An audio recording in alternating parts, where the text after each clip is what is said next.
पति दुबई से आया था, पत्नी ने मार के ट्रॉली बैग में भरकर सड़क पर रख दिया। अगली तस्वीर आप देख रहे हैं, ये पत्नी है और ये पति दुबई रहता था, दुबई से आया है। ये वो बैग है जिस बैग में इस पति की बॉडी मिली है। अगली तस्वीर में आपको दिखाऊं, ये वो बैग मिला है सड़क पर पुलिस को, ट्रॉली बैग। सोचिए, पुलिस के लिए सबसे बड़ी चुनौती थी, रास्ते में एक बैग मिला, शव की इतनी बुरी हालत थी कि पहचानना मुश्किल था, पुलिस के लिए शिनाख्त करना मुश्किल था। इस बैग में इस पति की बॉडी थी। पत्नी ने हत्या कर शव के 2 टुकड़े किए, आधा धड़ बैग में और आधा धड़ बोरे में रखा।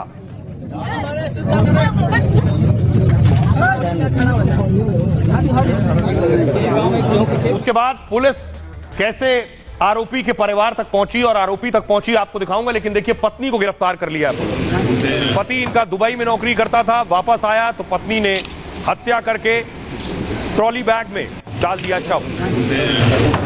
तस्वीर दिखाऊं, ये हथियार बरामद हुए जिन हथियारों का इस्तेमाल पति की हत्या में किया गया है।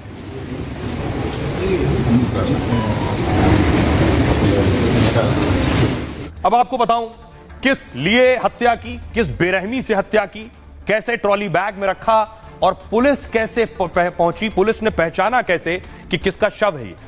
दरअसल उत्तर प्रदेश के देवरिया में मेरठ जैसा हत्याकांड हुआ। यहां दुबई से लौटे पति को पत्नी ने प्रेमी के साथ मिलकर मार डाला। हत्या करने के बाद दोनों ने लाश को टुकड़ों में इस बैग में रखा, लाश के सभी टुकड़ों को ट्रॉली बैग में भर दिया। इसके बाद ट्रॉली बैग को घर से 55 किलोमीटर दूर फेंका।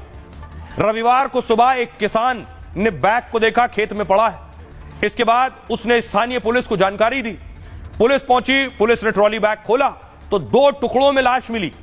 कमर से लेकर सिर तक के हिस्से को प्लास्टिक बैग में लपेटा गया था, जबकि कमर से पैर तक के हिस्से को बोरे में ठूस कर भर दिया गया था।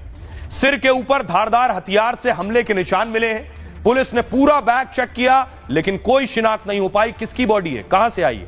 इसी दौरान पुलिस की नजर पड़ी बैग में लगे हुए बारकोड पर। एयरपोर्ट पर हवाई यात्रा के दौरान जो बैग पर बारकोड लगाते हैं, जो टैग लगाते हैं, इसी बारकोड के अंदर यात्रा करने वाले की पूरी जानकारी होती है। उसे स्कैन करेंगे तो पूरी जानकारी आ जाएगी। पुलिस ने एयरपोर्ट फोन लगाया तो पूरा मामला खुल गया। एयरपोर्ट से जानकारी मिली कि बैग दुबई से आए शख्स नौशाद का है। मौके पर पुलिस की जांच में एक विदेशी सिम भी मिला है। जबकि पुलिस घर पहुंची तो नौशाद की पत्नी ने रोने का ड्रामा किया। उसने कहा कि लापता है पति, लेकिन तभी घर में खून के निशान पुलिस को नजर आए। इसी वजह से पुलिस ने नौशाद की पत्नी को हिरासत में ले लिया। जब सख्ती से पूछताछ की गई तो उसने गुनाह कबूल कर लिया। पत्नी ने बताया कि भांजे से संबंध है और पति उसमें रुकावट था, इसलिए प्रेमी के साथ मिलकर पत्नी ने पति को रास्ते से हटा दिया। नौशाद नशे में आया तो दोनों ने गला दबाकर उसकी हत्या कर दी।